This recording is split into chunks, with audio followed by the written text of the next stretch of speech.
वहां पर उसकी ओपनिंग करी गई। अब जैसे ही लोगों ने देखा कि वहां पर अशोक चक्र छोटा सा किनारे बना हुआ है, उनका तो खून खौल गया, इस्लाम खतरे में आ गया। उन्होंने उठाए पत्थर और माशाल्लाह दे दनादन दे दनादन दे दनादन। साहब, जब भोलानाथ जी ने नेहरू जी को इस बात की खबर दी कि साहब मुबारक हो, हजरत बल मिल गया है, कि नेहरू जी ने कहा था सीबीआई के डायरेक्टर से, भोलानाथ जी से, कि शुक्र है कि तुमने कश्मीर को भारत से घुटने से बचा लिया। देश में लोहे हैं, उनको काम में लो तो इन समस्याओं का सब ठीक हो जाएगा। और वो इस तरीके के लोग हैं कि वो इधर से इस चीज को इस्तेमाल करना नहीं जानते, वो इधर से डालना जानते हैं। जैसे ही ये खबर फैलती है कि ये बाल गायब हो गया है कश्मीर में और ईस्ट पाकिस्तान, वहां पर जबरदस्त हिंदुओं के खिलाफ दंगे शुरू हो जाते हैं।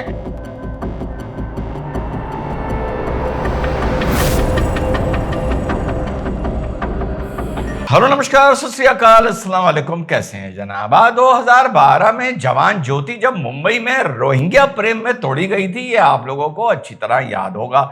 वैसी कुछ घटना एक बार पुनः कश्मीर में देखने को साथियों मिली है। उसी नए कश्मीर में जिसकी दुहाई उमर अब्दुल्ला देता हुआ नजर आता है और कहता है कि कश्मीर को अब कंप्लीट स्टेटहुड दे दो, पूर्ण राज का दर्जा दे दो, ताकि पुलिस भी मेरे अधीन आ जाए और फिर से हम कश्मीर को वहीं पहुंचा दें जहां आज से लगभग 35 साल पहले कश्मीर पहुंचा था। ये वो महान देश है जहां 22 अप्रैल की घटना के बाद थोड़ी सी वहां के व्यापारियों ने नौटंकी क्या करी भैया, इस महान देश के महान नागरिकों ने उनके सामने लौटना और बिछना शुरू कर दिया कि देखो कितने प्रेमी लोग हैं। और उसके बाद अच्छी बात है कि हमारे प्रधानमंत्री ने श्रीनगर तक वंदे भारत भी चलाई थी, जिससे श्रीनगर में विकास और पहुंचे,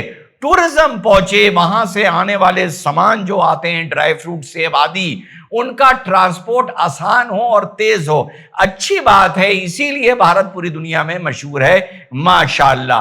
तो साहब, जवान ज्योति जैसी घटना कश्मीर में, एक मैं वहां 2-3 बार गया हूं, कश्मीर यूनिवर्सिटी के पास एक जगह है, बड़ी महत्वपूर्ण मस्जिद है जिसको हजरत बल बोला जाता है। उसको आप हजरत बल बोलते हैं, लेकिन टेक्निकली इसका जो इतिहास है अभी छोटे से वीडियो में आप लोगों को बताऊंगा। ये हजरत बाल यानी हजूर मोहम्मद सल्लल्लाहु अलैहि वसल्लम के का बाल है। कुछ लोग कहते हैं दाढ़ी का बाल है, कुछ लोग कहते हैं उनके सर का बाल है। इसमें दोनों ओपिनियन है, तो आप लोगों को मैंने दोनों ओपिनियन बता दिए। तो वो बाल एक रेलिक के तौर पर हजरत बल में रखा हुआ है। ये मेन महत्व है इस मस्जिद का। 1635 में, अभी मैं घूम के वापस आऊंगा, 1635 में ये बाल अरब से हिंदुस्तान लाया गया था। उसके बाद ये बाल फाइनली श्रीनगर पहुंच जाता है और वहां पर पहुंचने के बाद एक और किस्सा थोड़ा बाद में बताऊंगा, फिर अभी मौके पर आ जाऊं। ये मस्जिद का महत्व है। उस मस्जिद को रेनोवेट किया गया और उसमें कोई एक बड़ा हॉल बनाया गया। मस्जिद को नहीं रेनोवेट किया गया तोड़ के, यानी उसमें काफी बड़ी जगह है, उससे जोड़ के एक बड़ा हॉल बनाया गया। उस हॉल में जो स्टोन लगा, पत्थर लगा, उसमें किनारे भारत का राष्ट्रीय एम्बलम अशोक चक्र, मोदी जी की फोटो नहीं थी, अमित शाह जी की फोटो नहीं थी, हेड गवर्नर की फोटो नहीं थी, किसी की फोटो नहीं थी, ठीक, श्यामा प्रसाद मुखर्जी की फोटो नहीं थी।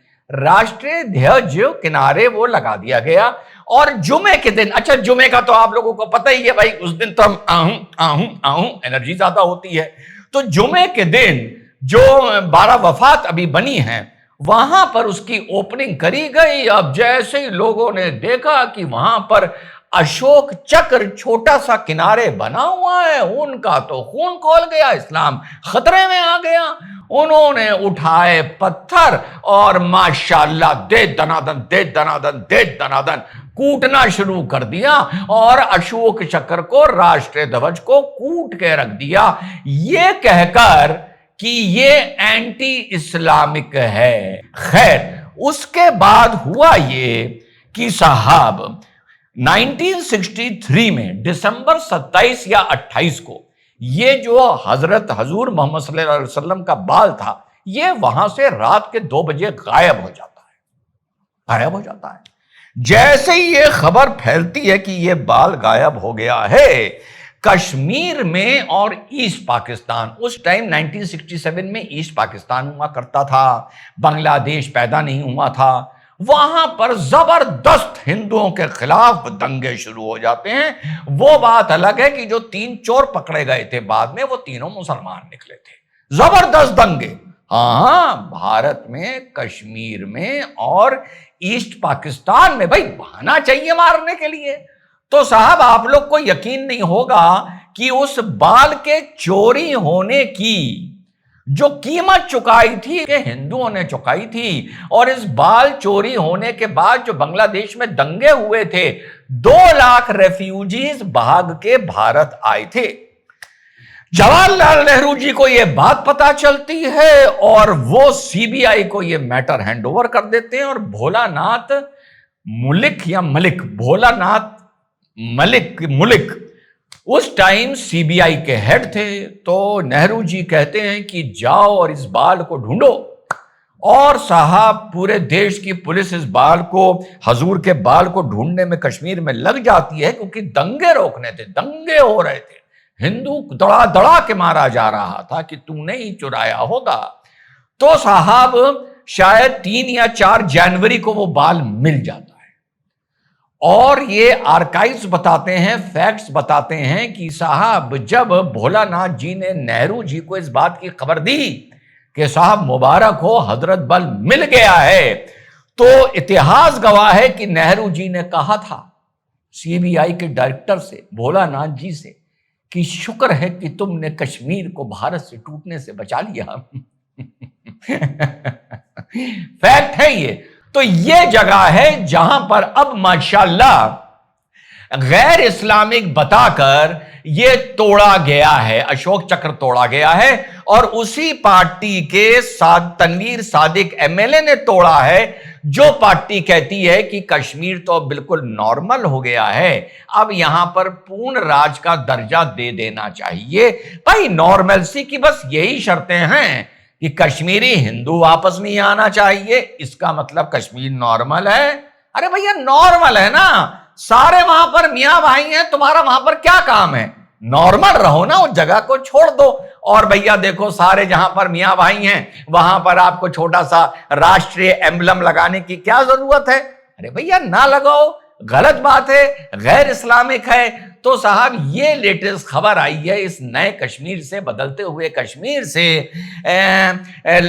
देश में लोग हैं ऐसे जो इनका इलाज जानते हैं, बड़े जालिम लोग हैं वो, और बुजुर्ग कह गए हैं लोहा लोहे को काटता है और जहर जहर को मारता है।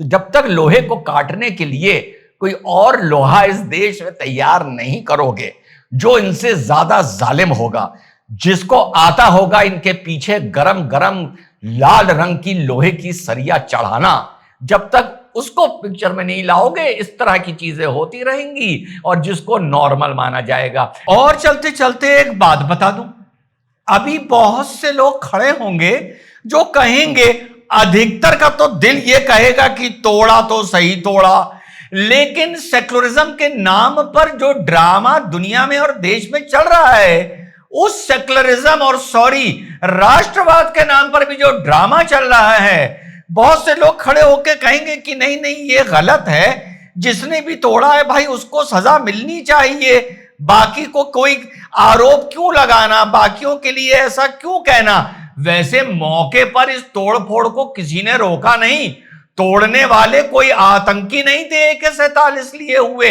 वहीं के लोकल अड़ोसी पड़ोसी थे।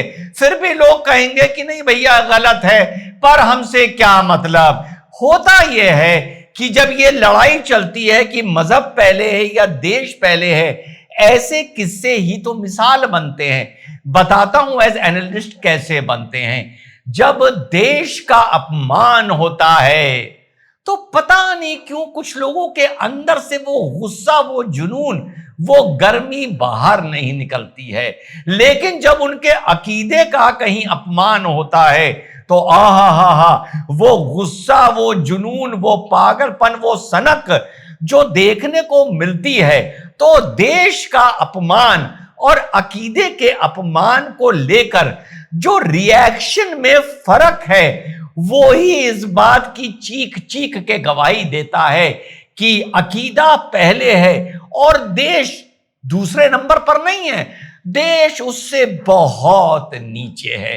इन्हीं चीजों से ये बात तर्क समझ में आते हैं और ये आरोप सच्चे लगते हैं। तो चलते चलते साथियों, जो मैंने बीच में बोला था कि लोहे को लोहा काटता है, जहर को जहर मारता है, इनका इलाज है। बहुत से ऐसे लोहे को काटने के लिए इस देश में लोहे हैं, उनको काम में लो तो इन समस्याओं का सब ठीक हो जाएगा। और वो इस तरीके के लोग हैं कि वो इधर से इस चीज को इस्तेमाल करना नहीं जानते, वो इधर से डालना जानते हैं और मुंह से खींचना जानते हैं। तो भैया, उनको जब तक काम में नहीं लोगे तब तक इस समस्या का आगे तक समाधान नहीं निकलेगा। और सेक्युलरिज्म के नाम पर अगर उनको काम पर नहीं लिया तो 10 से 25 साल बाद पता चल जाएगा। जय हिंद, वंदे मातरम, खुदा हाफिज।